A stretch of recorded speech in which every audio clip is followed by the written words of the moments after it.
নমস্কার বন্ধুরা, আজকে আমি আপনাদের সাথে শেয়ার করব খুবই টেস্টি, চটপটা, মজাদার কাঁচা আম দিয়ে খাট্টা মিঠা গুড় দিয়া আমের আচারের রেসিপি, যেটা আপনারা একবার বানালে সারা বছর সংরক্ষণ করে খেতে পারবেন। তাহলে চলুন বন্ধুরা, দেরি না করে শুরু করা যাক আজকের এই আমের আচারের রেসিপি। আর এখানে দেখুন বন্ধুরা, আমি 1 কেজি কাঁচা আম এখানে নিয়েছি। আর এখানে আমি প্রথমে আমটাকে ভালো করে জল দিয়ে ধুয়ে পরিষ্কার করে নিয়েছি। আর এখন আমরা আমের খোসাটা ছাড়িয়ে নেব। আর খোসা ছাড়ানো হয়ে গেলে তারপরে আমরা নিজেদের পছন্দ অনুযায়ী যে কোনো শেপে আমটাকে কেটে নেব। আর এই কাঁচা আমগুলোর মাঝখানে শক্ত আটি হয়ে গেছে, সেই জন্য আমরা আটির পোর্শনটাকে নেব না। আটির সাইড থেকে আমি খালি আমটাকে কেটে বাদ দিয়ে নেবো। আর আটির দু সাইড থেকে আমের পিসটাকে কেটে নিয়ে এভাবে মাঝখান দিয়ে আমি 2 টুকরো করে নেব। আর আটির দুদিক থেকে যেটুকুনি আমের পিস আছে সেটাকেও আমরা বার করে নেব। আর এখানে দেখুন বন্ধুরা, সব আমগুলোকে আমি এইভাবে লম্বা লম্বা টুকরো করে কেটে নিয়েছি। আপনারা চাইলে আমের টুকরোগুলোকে ছোট ছোট করেও কাটতে পারেন। এখন আমরা কি করব, এই কাঁচা আমগুলোকে আমরা ভাপে এটাকে বয়ল করে নেব। আর এইভাবে ভাপে যদি আমরা আচারটাকে তৈরি করি, খুব তাড়াতাড়ি আমাদের আমের আচারটা তৈরি হয়ে যাবে। আর এখানে এটাকে স্টিম করার জন্য আমি একটা গ্যাসে কড়াই বসিয়ে নিয়েছি, তাতে কিছুটা পরিমাণে জল গরম হতে বসিয়ে দিয়েছিলাম।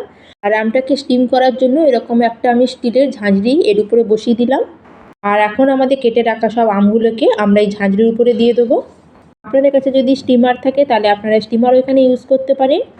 আর এখানে আমটাকে সেদ্ধ করার জন্য মাত্র আমরা 3 মিনিট এটাকে স্টিম করব, কারণ কাঁচা আম খুব সফট হয়, খুব তাড়াতাড়ি স্টিম হয়ে যায়। তার জন্য এটাকে কভার করে আমি 3 মিনিট মতো এটাকে স্টিম করে নেব। আর এই 2-3 মিনিটের মধ্যেই আমরা ততক্ষণ এই আচারে দেওয়ার জন্য খুবই সুন্দর স্পাইসি একটা মশলা তৈরি করে নেব।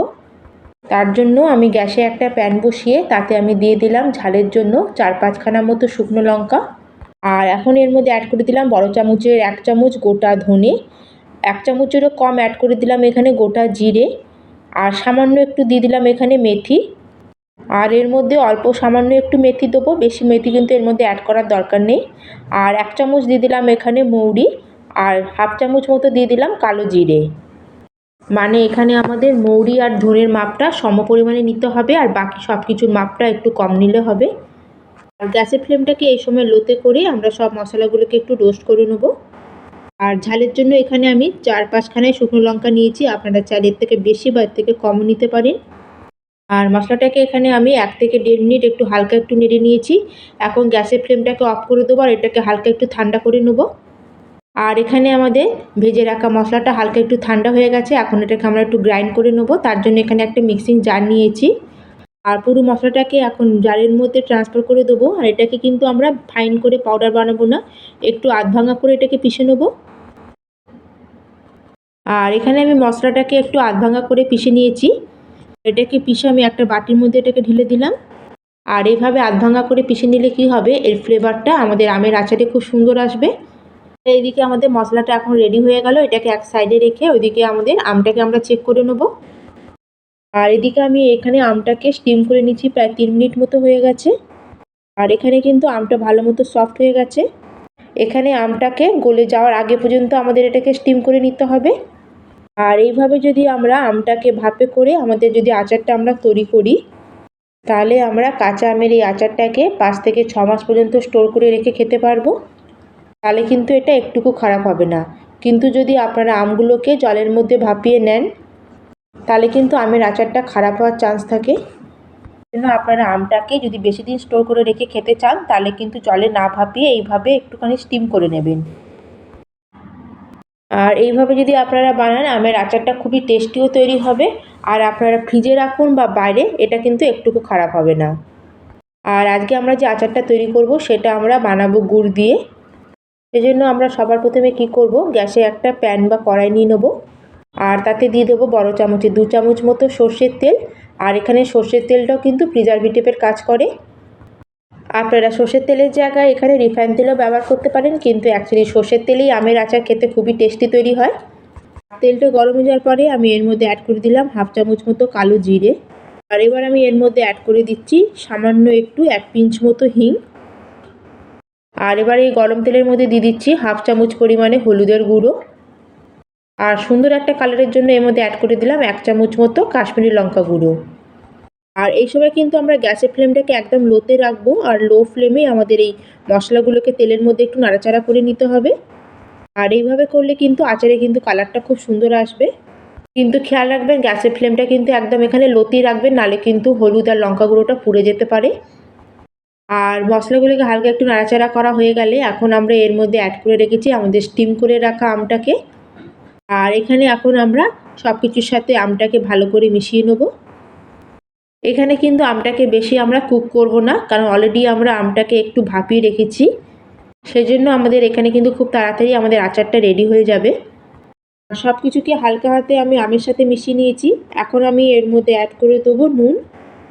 আর এখানে আমি হাফ চামচ মতো বিট নুন ব্যবহার করেছি, আপনারা সাদা নুনও ব্যবহার করতে পারেন। আর আপনারা আপনাদের টেস্টের অ্যাকর্ডিং এখানে নুনটা অ্যাড করতে পারেন। আর নুনটাকেও এখন ভালো করে আমরা আমের সাথে মিক্স করে নেব। আর আপনারা এইভাবে আমের আচারটা তৈরি করবেন, দেখবেন আপনাদের এই আচারটা বানাতে খুবই সহজ মনে হবে। দ্বিতীয় কথা হলো যে আচারটা খুব তাড়াতাড়ি নষ্টও হবে না, আপনারা 5-6 মাস এটা স্টোর করে রেখে খেতে পারবেন। আর এর মধ্যে কিন্তু আমরা কোনো রকম জল ব্যবহার করব না, এটাকে কিন্তু একদম আমরা গুড় দিয়ে তৈরি করব। আর এখানে তেলের মধ্যে আমটাকে আমি একটু নাড়াচাড়া করে নিয়েছি।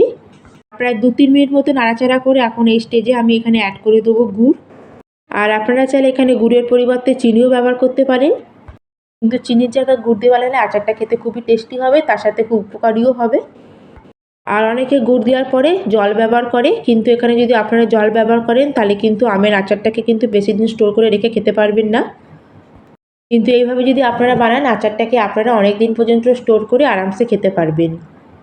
আর এই আমের আচারটা শুধু ভাত নয়, লুচি পরোটার সাথেও খেতে খুব ভালো লাগে। আর বিশেষ করে বাচ্চারা এই আচারটা খেতে খুবই ভালোবাসে। আর এখানে দেখুন বন্ধুরা, গুড়টা খুব ভালো মতো মেল্ট হয়ে গেছে আমের মধ্যে। আর এখন আমরা কি করব, গ্যাসের ফ্লেমটাকে লোতে রাখবো, আর লো অবস্থাতেই আমাদের প্রায় 1 মিনিট মতো এটাকে কভার করে রাখবো। আর প্রায় 1 মিনিট মতো এটাকে আমি কভার করে রেখেছিলাম, এতে আমটা আরও ভালো মতো সফট হয়ে যাবে। আর এই স্টেজে আমরা এখন এর মধ্যে অ্যাড করে দেবো আমাদের যে ভেজে রাখা যে মশলার গুঁড়োটা সেটাকে। আর এখন পুরো মশলাটা আমি এখানে চারিদিকে ছড়িয়ে দিলাম। আর এই মশলাটাকেও এখন আমাদের আম আর গুড়ের মধ্যে খুব ভালো করে মিক্স করে নিতে হবে।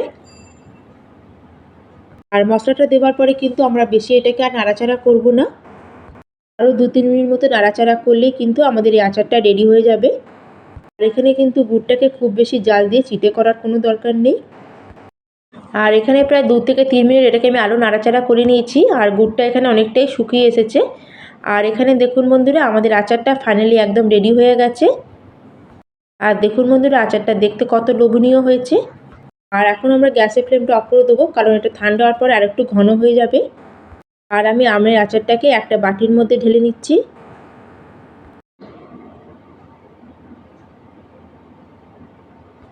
আর এই দেখুন বন্ধুরা, আমাদের খাট্টা মিঠা গুড় দিয়ে আমের আচার একদম রেডি হয়ে গেছে। আর এই আচারটা বানানোর সময় আমাদের খেয়াল রাখতে হবে এখানে কিন্তু আমটা একদম গলে যাবে না, একদম গোটা গোটা পিস থাকবে। আর এই আচারটা কিন্তু খুব বেশি একদম টকও না, আবার খুব বেশি মিষ্টিও না। আর আজকে আমি খুব পারফেক্টলি আচারটা বানিয়ে আপনাদের সাথে শেয়ার করেছি। আর বন্ধুরা, আজকে যদি আমার এই ভিডিওটা আপনাদের একটু ভালো লাগে, আমার বানানোর পদ্ধতিটা যদি আপনাদের একটু পছন্দ হয়, তাহলে ভিডিওটা লাইক করে দেবেন, আর আপনাদের ফ্রেন্ড ফ্যামিলির সাথে এটা শেয়ার করে দেবেন।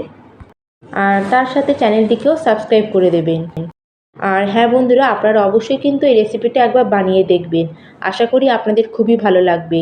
তাহলে আজকের মতো আমি এখানেই শেষ করলাম, আবার চলে আসবো অন্য একটি নতুন মজাদার রেসিপি নিয়ে। ধন্যবাদ।